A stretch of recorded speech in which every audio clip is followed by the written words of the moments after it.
EFF leader Julius Malema says it's necessary for the public to know who funded President Cyril Ramaphosa's political campaign. Ramaphosa went to court last year in a bid to keep the bank statements of the so-called CR17 campaign sealed. The EFF says this goes against ethical leadership. A court, not even a court, a judge gives a directive that those things must be sealed. No media makes an application. No NGO makes an application. Media that must always demand that people must know what is in those documents, especially if they involved a president. The NGOs, the loudest mouth NGOs in this country, all of them have gone mum. And yet the judge has given a wrong decision that the envelopes must be sealed. We want those envelopes open. We want to see. Maybe some of these NGOs also received money. That's why they can't go to court to demand that those envelopes must be opened. Where have you ever seen such a thing? In a country where a state president is alleged to have received money amongst other people, dodgy people. We now know of Busasa, what say, that he gave him money. What more, how many more other people who are dodgy are in those envelopes? Why don't you have interest as a South African media to know? Because it's Cyril. No, there's no constitution for Cyril and constitution for others. EFF leader Julius Malema remains resolute in his call for Public Enterprises Minister Pravin Gordhan to be fired. Malema blames Gordhan for the poor performance of state-owned enterprises, calling him incompetent. If the State of the Nation address is to be peaceful, Ramaphosa must do the honorable thing and fire Pravin Gordhan. This is now long overdue. Accountability means there must be political consequences to incompetence. Gordhan must go before he runs down all the assets of the state and the people of South Africa. Most painfully, under his watch, black executives in key state institutions are being vilified, projected as incompetent and corrupt, then replaced with racial minorities, which is the greatest statement of no confidence in African leadership. The EFF says it will oppose any attempts to have Public Protector Busisiwe Mkhwebane removed from office. The party believes Mkhwebane is a victim of a political witch hunt. We are aware that Parliament has entered the frivolous and disingenuous motion of DA to remove Advocate Busisiwe Mkhwebane as a public protector.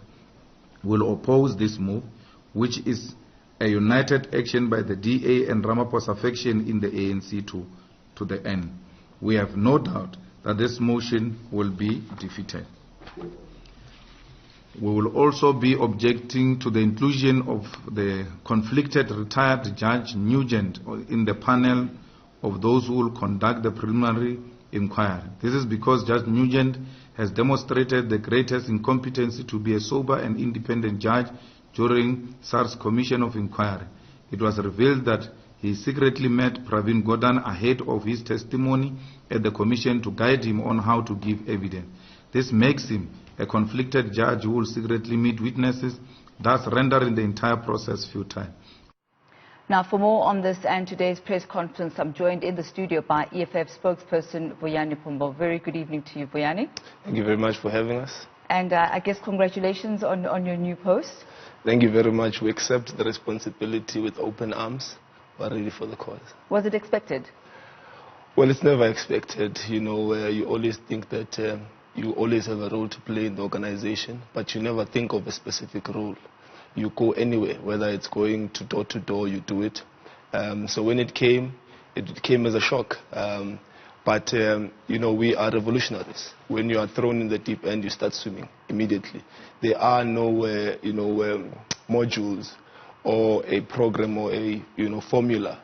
But did somebody whisper this to you behind the scenes, as in you were prepared and somehow coached to expect this? I was never coached or prepared. And what happens to Mbuyiseni now? Mbuyiseni is heading the political education. And Mbuyiseni, because he's a PhD student, a PhD holder, he is also very good at teaching. He's also holding a degree in politics. So we thought that we need to conscientize and strengthen the organization from the ground up. So it's part of the organizational redesign and renewal. So we're trying to strengthen the organization from branch level. So he's going to be interacting with branches, members, conscientizing them on the founding manifesto, on the constitution, and all documents relevant to the organization. But most importantly is that we need to make sure that political education is part and parcel of our organization for us to survive in this political game. So he'll be using the Dr. Ndlozi a whole lot Absolutely. more. We need doctors to be teaching our people. We can't undermine that process of political education. So let's talk about the details and the contents of the press conference today. The Commander-in-Chief of the EFF very adamant that the CR17 documents be released. Why is that so important? It's very important because the courts are of the public. The public has got the right to know what are the details in those documents. Because as you would know, as the EFF, we had 2 of our members being given money by CR17. And as an organization that has that information, we already know that there are shenanigans happening there. But also we know that Cyril Ramaphosa has direct influence in that CR17 fund. So the public needs to know what is happening in those documents, who is in those documents. We also have a strong suspicion that judges are also in those documents. But not only judges, the NGOs, those NGOs that normally jump around saying that we need to know what is happening in these political parties, who's funding them. As you would know, they supported the party funding bill. So those NGOs are suddenly silent and mum.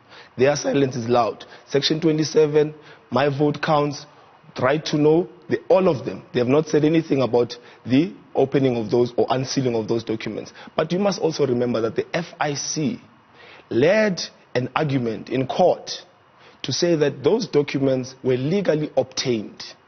Now, the president is arguing that those documents were not legally obtained, they were illegally obtained. Now, why would a president have something to seal from us? He's a public representative.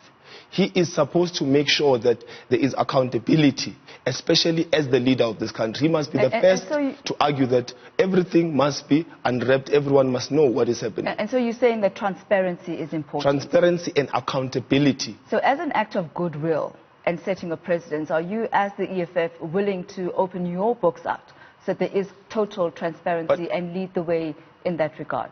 But the EFF almost all the time, when this question arises, always says, you know our address. You can come to Bramfontein, Konati and DPRs, and come and sit in our office. You just make an appointment. We will open our books to you. But our books are audited. The world knows, South Africans know where we spend our money because they are audited. We would not still be receiving money from the government if there was something happening that was wrong in our books. So you're basically saying to the media, come, our books are open. Anytime. So should Monday morning somebody from the media fraternity come and knock on your doors and say, let us see all of your financial statements, all of your bank accounts, you're saying, no problem, you're willing to do that? But you must remember, we are a protest movement. We're always on the ground. That's why we're saying, so that no one says we went there, they refused to help us. Make an appointment so that we can make sure that by the time you come, you get the proper couch and tea and coffee so that you can sit and look at the books without interruption. We'll just give you the books for you to look at. But also, it's a lazy question to say to us, are you willing to open the books? When the books are already open, they are audited. You know this. But at this time, this is not an ordinary time. It's not an ordinary situation. And that's why I said beforehand, as an act of goodwill. Because you're saying, Mr. President, open up your books. So as an act of goodwill, instead of waiting to be asked, you could also be proactive about it and say, we've got nothing to hide. We are a government in waiting, as you call yourselves. Here are our books. Mr. President, show us yours. I'm saying, my sister, our books are not closed. They are not sealed by any judge. There is no judge that has sealed our books. Our books are open.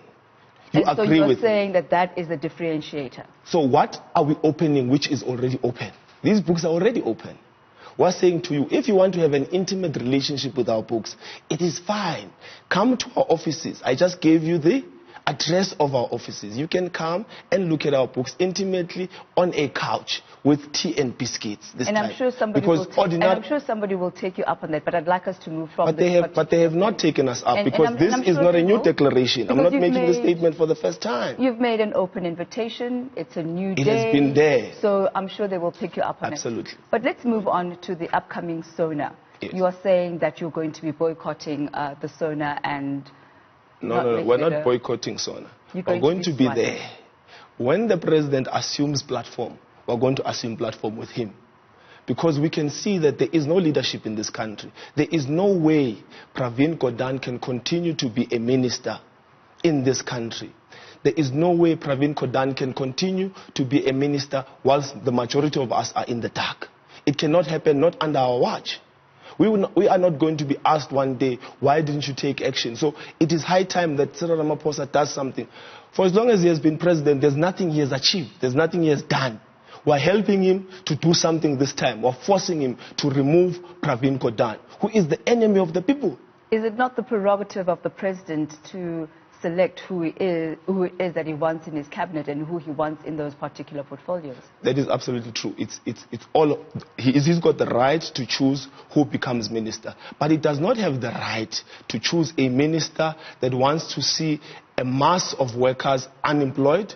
He does not have a right to employ or appoint a minister who makes sure that there is no leadership black leadership in SOEs. He's got no right to appoint a minister who makes sure that all the SOEs that are supposed to be serving us as the people of this country are privatized for the benefit of white people and white monopoly capital. He's got no right to do that. So may I ask this? Are we about to see a return to the Zuma Parliament days as far as the relationship between the EFF and the president is concerned, where the president is not going to be able to give his State of the Nation address? It's not going to be a return. It's going to be a continuation and an intensification. There is no way we're going to allow Cyril Ramaphosa. He is no different from Zuma.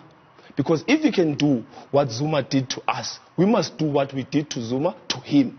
We're going to make sure that Cyril Ramaphosa cannot speak when Pravin Gordhan is sitting there as a minister. Pravin Gordhan is the enemy of the people. We're going to make sure that Jamnandas does not stay as minister in this government. And Cyril Ramaphosa is not going to be able to speak in parliament whilst he still has Pravin Gordhan as the minister. And we're going to leave it at that for today. So looking forward to seeing exactly what transpires come SONA and what your voice and your stance will be as the EFF. We thank you for your time this evening. Thank you very much for having us. Thank you, sir.